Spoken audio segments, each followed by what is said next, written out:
Hello, this is a quick demo of Exorcist. What I want to show you here is how easy it is to program Exorcist to control your haunt. But first, let's just give you a quick run around of what's on the window.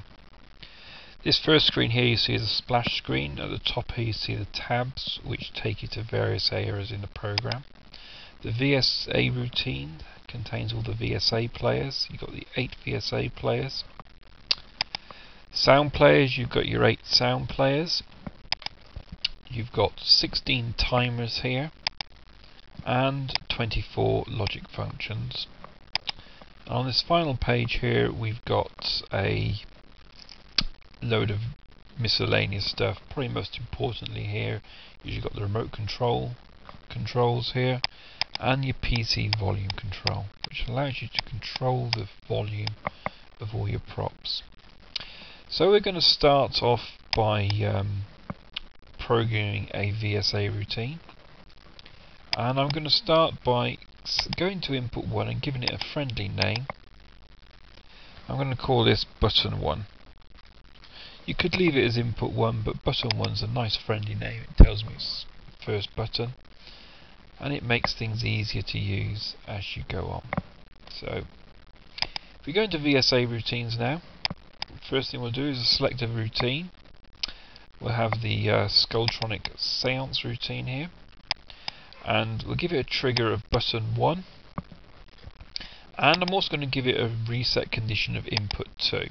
Now input 2 is another button, and you can see if I go back here, here's input 2, and we'll rename this one button 2. Just give it a nice friendly name. Let the software update itself. It has to update everything, and you see where it had input 2 before here, now it says button 2. So that is a very simple setup for a VSA routine. Down the bottom here we've got the conditions. It tells you here currently now that it's disarmed. We can arm Exorcist, and these boxes here show us the state of all the inputs. So I'm going to click arm and wait a bit.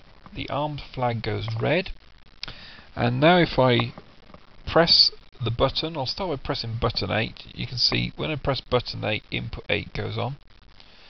7, 6, 5, 4, 3, 2. Now this VSA routine we set to play if button 1 was pressed. So I now press button 1, and we can see here by the fact the flag here is, and the fact that you can now hear the routine that it's playing, and if I press button 2 it stops and I'll disarm. That is a very simple routine. Now you can make your routines very complex by employing things like logic functions. Here I've got a logic function quickly made up. It's button 1 and button 2. What this means is if both button 1 and button 2 are pressed, then this function is active. I'll give it a quick name,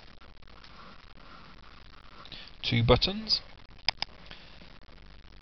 and that name we'll use the here in a timer. So we'll run if 2 buttons is on, we'll reset if input 3 is on, and we'll have a timer delay of 50/10 of a second.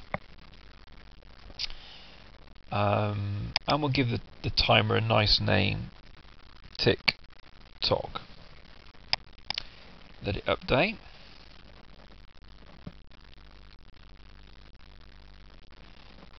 Now if we go back to here, we'll set our routine to trigger if tick-tock is done, and we'll reset on button 3. We'll go back to our timer, and that there also resets on button 3.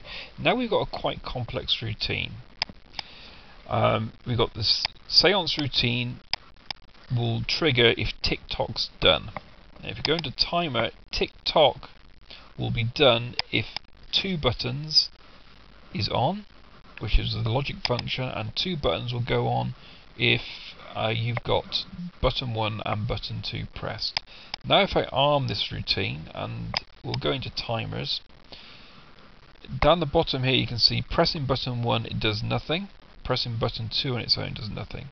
If I press both buttons, first the one button, then the second one, we can see this timer starts ticking away. When this timer gets down to 0, which is 5 seconds, and we go back to VSA, we can see it's now playing the routine, which you can hear now. And I press input 3 to stop it.